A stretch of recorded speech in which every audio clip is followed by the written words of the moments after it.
ఓం శ్రీ మాత్రే నమః. అందరికీ నమస్కారం అండి. జూలై 11వ తేదీ శనివారం రోజు వృశ్చిక రాశి వారికి పూర్తి జాతక ఫలితాల వివరణ గురించి తెలుసుకుందాం. ఈ రాశి వారు కనుక ఇప్పుడే కనుక మన ఛానల్ని కొత్తగా చూస్తున్నట్లయితే చేసి ఛానల్ని సబ్స్క్రైబ్ చేసుకుని ఈ వీడియో మీకు నచ్చినట్లయితే లైక్ చేసి మాకు సపోర్ట్ చేయండి. మరి ఈ రోజున జరిగేటటువంటి ప్రధానమైన అంశాల గురించి తెలుసుకుందామండి. ఈ రోజు అయితే జాగ్రత్తగా ఉండవలసినటువంటి అంశంగా చెప్పుకోవచ్చు. ఎందుకంటే ఈ రోజున మీ జీవితంలో ఒక డెడ్ లైన్గా ఉండబోతోంది. ఎందుకు అంటే కనుక మధ్యాహ్నం 2:30 తర్వాత మీ జీవితంలో ఊహించినటువంటి ఒక మార్పు అనేది రాబోతుంది. అమ్మక్క సారక్క జ్యోతిష్యాలయం గురువు గారు విజయరాజు గారండి. స్త్రీ పురుష వశీకరణ కూడా చేయబడును. ప్రేమ సమస్యలు, పెళ్లి సమస్యలు, భార్యాభర్తల సమస్యలు, అత్తకోడల సమస్యలు, ఆస్తిగాదాలు, అప్పుల బాధలు, ఇలా అనారోగ్య సమస్యలకి, సంతాన సమస్యలకి, కోర్టు సమస్యలకి, ఆస్తి తగాదాలకి, అప్పుల బాధలకి, ఇలా ఏ సమస్యలకైనా ఈ గురువు గారు చాలా చక్కటి పరిష్కారాలు చెప్తారండి. మనం ఎక్కడున్నా సరే గురువు గారిని ఫోన్ కాల్ ద్వారా సంప్రదించవచ్చు. అన్ని విషయాలు కూడా మనకి చెయ్యి ముఖము చూసి అన్ని విషయాలు ఫోన్లోనే చెప్తారండి. ఈ గురుగారి ఫోన్ నెంబర్ వచ్చేసి 9100263308 అండి. అన్ని విషయాలు కూడా ఫోన్లోనే చెప్తారు. 100% మనకు ఖచ్చితంగా తీరతాయండి. 24 గంటల్లోని ఫలితాలు అనేవి కూడా లభిస్తాయి. మీకు నమ్మకం ఉంటే కనుక ఈ గురువు గారిని సంప్రదించి చూడండి. చాలా నమ్మకం. 2:30 దాటక ముందే మీరు ఒక ఫోన్ కాల్ ద్వారా కానీ ఏదైనా సరే ఒక విధంగా ఒక వార్త అనేది వినవచ్చండి. ఒక వ్యక్తి మీ తలుపు తట్టవచ్చు. ఆ వ్యక్తి ఎవరై ఉంటారు? ఆ వ్యక్తి ద్వారా ఆ వార్త వినగానే ఒక్కసారిగా మీ గుండె జల్లుమంటుంది. ఇది ఒక షాకింగ్ న్యూస్ గా చెప్పుకోవచ్చు. అయితే ఈ వార్త మిమ్మల్ని భయపెట్టేటటువంటి వార్త కూడా కావచ్చండి. లేదంటే ఒక ఆనందంతో ఉక్కిరిబిక్కిరి చేసేటటువంటి ఒక శుభవార్త అయి కూడా ఉండవచ్చండి. మరైతే ఈ వీడియో మీ జీవితాన్ని తప్పకుండా మలుపు అయితే తిప్పబోతుందని చెప్పుకోవాలి. కాబట్టి ఈ వీడియోని మీరు ఎక్కడ కూడా స్కిప్ చేయకుండా చివరి వరకు చూస్తేనే మీకు అప్పుడు ప్రతి ఒక్క చిన్న విషయం కూడా క్లారిటీగా మీకు అర్థమవుతుందండి. ఇక సాధారణంగా ఏంటంటే ఈ రాశి వారు చాలా అంటే చాలా తెలివిగా ఉంటారు. చాలా గొప్ప తెలివితేటలను కలిగిన వారై ఉంటారండి. అలాగే మంచి దురదృష్టి కలిగిన వారిని కూడా చెప్పుకోవచ్చండి. అలాగే మీకు ఏదైనా ఒక విషయం జరిగే ముందు ఒక రకమైనటువంటి సూచన, అంటే అది అంతర్బోధ, అంటే ఇలా జరుగుతుంది అని చెప్పేసి మీ మనసుకి కనిపిస్తూ ఉంటుంది. కానీ ఈ మధ్య కాలంలో మీ మనసు మొద్దుబారిపోయినట్లుగా మీకు కూడా అనిపిస్తుంది కదా. అంటే మీరు అనుకున్నవి ఏది కూడా పూర్తిగా వర్కౌట్ కావడం లేదండి. గత కొన్ని రోజులుగా ఎదుటివారు కూడా మిమ్మల్ని అర్థం చేసుకోవటం లేదనేటటువంటి బాధగా, అది కూడా మీలో ఒక వంతు బాధగా ఉంది. మరైతే మీ గుండె లోతుల్లో ఏదో ఒక అద్భుతం అనేది జరగబోతుంది అని చెప్పేసి మీరు మాత్రం మనసులో పూర్తిగా ఏదో ఒక విషయంలో నమ్ముతూనే ఉంటారు. అయినప్పటికీ గత కొన్ని సంవత్సరాలుగా మీరు ఒక గందరగోళమైనటువంటి పరిస్థితులు అనేది చిక్కుకున్నారండి. చెప్పాలంటే ముఖ్యంగా ఒక ఆర్థిక పరమైనటువంటి విషయంలో కావచ్చు, లేదంటే ఒక డాక్యుమెంట్స్ విషయంలో కావచ్చు అండి, లేదా భూమి విషయంలో కావచ్చు. ఇలా మీరు ఎదురు చూపులు చూస్తూ ఉన్నారు. అసలు ఇది జరుగుతుందా లేదా అని చెప్పేసి ఒక రకమైనటువంటి సంఘటనతో సంవిధ్యంలో మీరు కొట్టుమిటు ఆడుతున్నటువంటి పరిస్థితులు కూడా కనిపిస్తూ ఉన్నాయండి. మరైతే మీరు బాగా నమ్మినటువంటి కొంతమంది వ్యక్తులు కూడా మీ మీద నెగిటివ్గా సమాచారం అనేది చేస్తూ ఉండటం. అయితే రేపటి రోజున మీకు మధ్యాహ్నం ఈ టెన్షన్స్ కానీ, లేదంటే తర్వాత జరగబోయేటటువంటి అంశం గురించి కానీ తెలుసుకుంటే ఇది మీకు చాలా చాలా ప్రత్యేకంగా మీ జీవితంలో ఉండబోతుంది. ఇప్పుడు అసలు విషయానికి వస్తే కనుక రేపటి రోజున మధ్యాహ్నం 2:30 లోపు మీకైతే ఒక వార్త అయితే అందుతుందండి. ఆ వార్త ఏమిటి అంటే కనుక ఆ వార్త మీ జీవితాన్ని ఎన్నో మలుపులు తిప్పుతుంది. అంటే దీని గురించి మీరు ఎప్పుడో ఆశలు వదిలిపెట్టుకున్నటువంటి ఒక పాత విషయం గురించి ఆ చర్చ అనేది కావచ్చు. అదేంటంటే మీ ఆస్తి తగాదాలు ఏదైనా, ఇలా దానికి సంబంధించి మీ యొక్క విజయానికి కారణం కావచ్చు, లేదా ఎంతో కాలంగా మీరు ఎదురు చూస్తున్నటువంటి ఒక విదేశీ ప్రయాణం అయి ఉండవచ్చు. ఇంకా లేదంటే ఒక భారీ మొత్తం ఒక అమౌంట్ అనేది మీ అకౌంట్లో పడడం, దాని గురించి అయి ఉండవచ్చు. మరి మీకు రేపటి రోజున ఆ సమయంలో ఒక శుభ పరిమాణం అనే చెప్పుకోవచ్చండి. అందులో కూడా ఒక ట్విస్ట్ ఉంటుందండి. ఆ వార్త వినగానే మీకు నేరుగా అయితే ఆ వార్త ఏమీ రాదండి. ఏదైనా ఒక వ్యక్తి ద్వారా హఠాత్తుగా ఆ వార్త అనేది మిమ్మల్ని చేరుకుంటుంది. మీ గుండె ఎందుకు జల్లుమంటుంది అంటే ఆ వార్త వినగానే మీ గుండె జల్లుమనడానికి 2 రకాలైనటువంటి కారణాలు అయితే లేకపోలేదండి. మొదటిది ఏంటి అంటే నమ్మలేనటువంటి ఒక నిజం. అంటే ఇది మనకి సాధ్యం కాదు కదా అని పూర్తిగా ఫిక్స్ అయిపోయినటువంటి ఒక నిజం. కానీ ఆ వార్త వినగానే అది సాధ్యమైపోయినాయి అని తెలుసుకోగానే మీ యొక్క మెదడు మొద్దుబారిపోయినట్టుగా అయిపోతుంది. అంటే మీరు చాలా ఆశ్చర్యపోతారన్నమాట.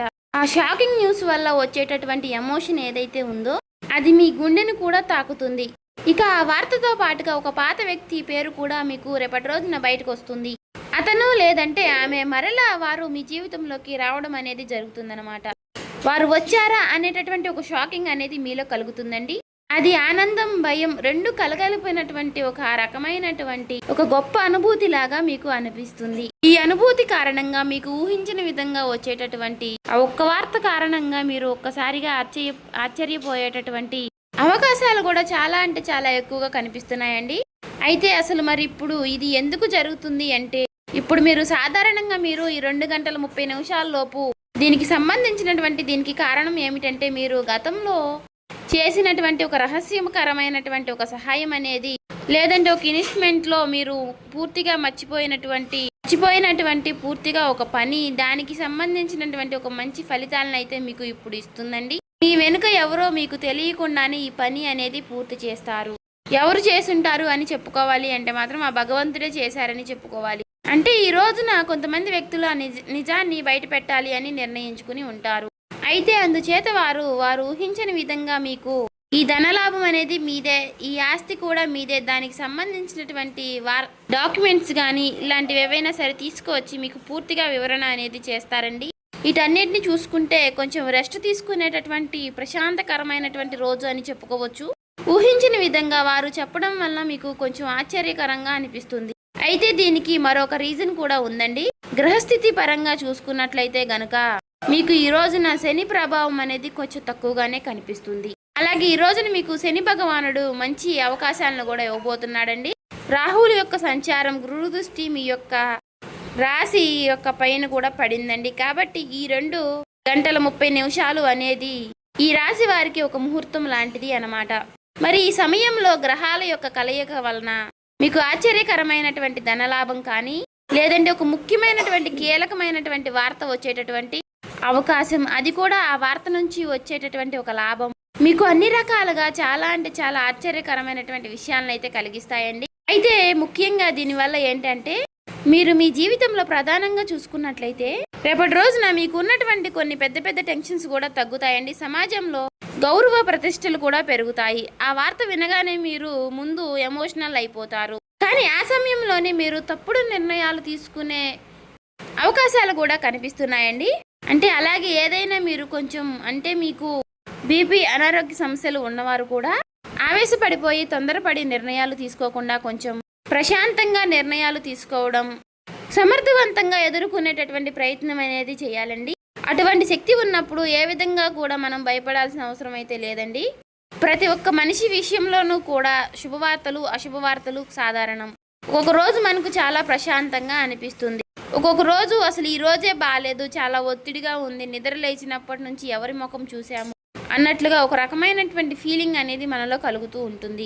అలా ఒక్కొక్క రోజు ఒక్కొక్క రకంగా ఉంటుంది అన్నమాట. కాబట్టి ఒక్కొక్క రోజు మనకు సంబంధించినటువంటి పనుల్లో కొన్నిటిలో ప్రశాంతత అనేది కనిపిస్తుంది.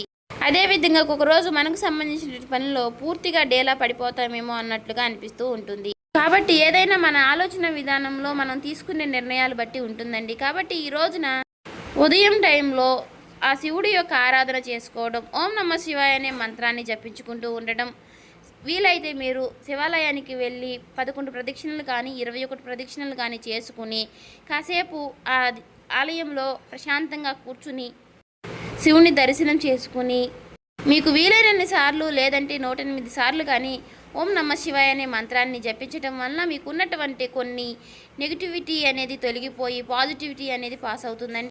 ఒక మాటలో చెప్పాలంటే మైండ్ అంతా కూడా మీకు కొంచెం రిలీఫ్ అనేది ఇస్తుంది. ఇది ఒక విశేషమైనటువంటి రోజుగా చెప్పుకోవచ్చు. ఇక ఈ రోజు మధ్యాహ్న సమయంలో మీరు ఎవరితో కూడా గొడవలకు కానీ తగాదలకు కానీ పోవద్దండి. ఈ రోజున మీరు నీలం రంగు దుస్తువులు ధరించడం వల్ల మీకు మరింత ప్రశాంతతను ఇస్తుందన్నమాట. అంతేకాకుండా ఈ రోజున మీకు పసుపు రంగు వస్త్రధారణ కూడా మీకు ఎంతో జయం కలిగిస్తుందండి. అలాగే ఈ రోజు మధ్యాహ్నం మీ జీవితాన్ని మార్చేసేటటువంటి ఒక ఫోన్ కాల్ అనేది మీకు వస్తుందండి.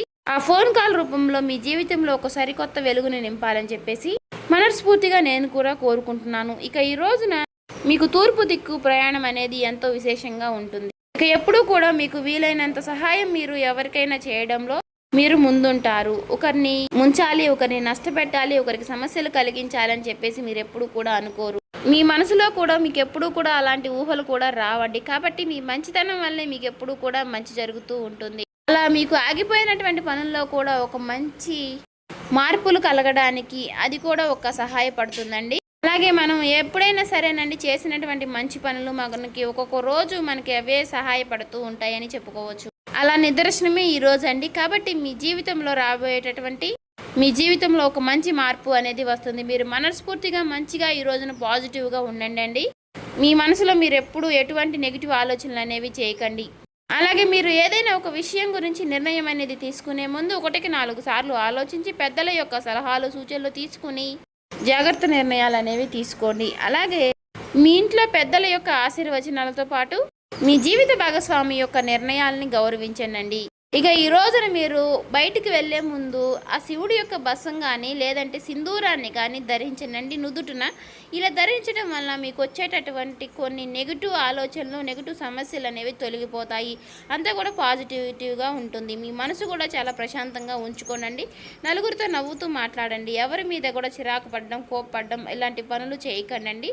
అలాగే మీకు వచ్చేటటువంటి సంకేతాల ద్వారానే మీకు రిజల్ట్ అనేది చాలా కనిపిస్తూ ఉంటుంది. కాబట్టి మీరు కొన్ని ఏవైనా సరేనండి వచ్చినప్పటికీ వాటి గురించి ఆలోచిస్తూ ఉండండి.